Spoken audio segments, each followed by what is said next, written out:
Ngrasa ingsun lakune stangaya wara kelawan mekak hawa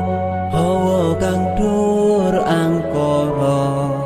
senajan setan gentayangan tansah gawe rupeda hingga pupusing jaman ingsun nyirap keni samorko maperharjaning ponco saben ula sing netra linambaran sing kawelasan ingkang paring kamulyan sang hyang jati pangeran jiwaku